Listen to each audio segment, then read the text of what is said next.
I'm not touching it. But look how much it moves. Like, what is this? First of all. Second of all, let me show you. Watch the drone and watch my controller. Look at that. I barely move it. That thing is like... Look, on this toy controller, it's so hard to hold. The footage is actually kind of grainy. I really don't like the footage. I'm looking at it. The flight itself, the drone is very sensitive.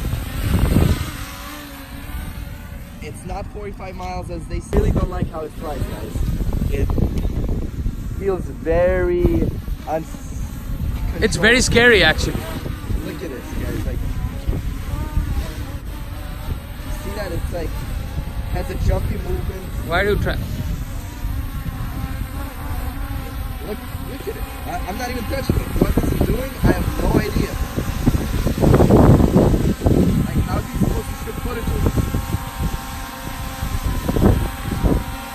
So the initial thoughts, guys, not a good drone.